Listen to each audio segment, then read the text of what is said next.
এইখনেই মোৰ শৈশৱৰ অতি আপোন ঘৰখন। এই ঘৰখনতেই আমি চাৰিজনী একেলগে ডাঙৰ হৈছিলোঁ। চাৰিজনী এতিয়া বেলেগ বেলেগ ঠাইত বিয়া হৈ গুচি গ'লোঁ। মনত পৰে ফুলখিনিলৈ, সদায় ফুলখিনি চোৱা চিতা কৰি আছিলোঁ। সেইকাৰণে ঘৰলৈ আহিলেই ফুলখিনি অকণমান চোৱা চিতা কৰোঁ। ফুল বননি হৈ থাকিলে বনখিনি গুচাই দিওঁ। সেইকাৰণে সেয়া চাফ চিকুণ কৰোঁ বুলি ওলাইছোঁ এতিয়া। ঘৰখনত মা দেউতাৰ বাহিৰে ভাগিনজনী আছে, তাইকে মই মাতি আনিছোঁ ফুলখিনি অকণমান চফা কৰি ল'বলৈ। আহিছে তাই ধুনীয়াকৈ মোক সহায় কৰি দিছে। ফুলখিনি চাফ চিকুণ কৰি থাকোঁতে কি কি যে কথা ওলাইছে নহয়, দুইজনীয়ে কথা পাতি পাতি চফা কৰি আছোঁ আমি। এয়া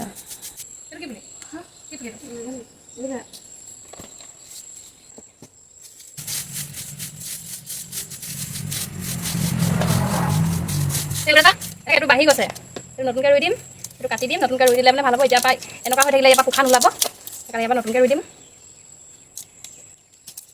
কাটি এই যদি এডোখৰ যদি নতুনকৈ ৰুই দিওঁ, ইয়াৰ পৰা পোখা ওলাব, নতুন পুলি ওলাব।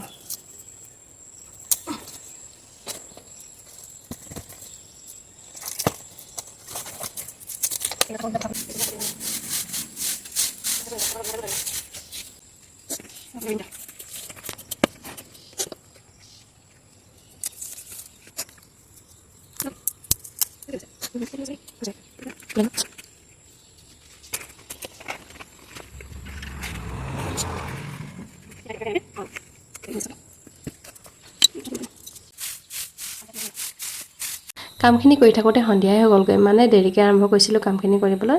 সেইকাৰণে পানী দিওঁতে সন্ধিয়া হৈ গ'লগৈ। এতিয়া পিছৰখিনি ৰাতিপুৱালৈ ধুনীয়াকৈ দেখুৱাই দিম আমি কেনেদৰে চফা কৰিলোঁ, কিমানো ধুনীয়া হ'ল আমাৰ ফুলনিখন। ফুলনি মানে আৰু ফুলনি নহয়, আগফালৰখন আমাৰ কেনেকুৱা হ'ল ফুলখিনি দেখিবলৈ আপোনালোকক কাইলৈ দেখুৱাই আছোঁ। এয়া ৰাতিপুৱা দেখুৱাইছোঁ ফুলখিনি, এয়া ধুনীয়া হ'ল, চফা হৈ গ'ল।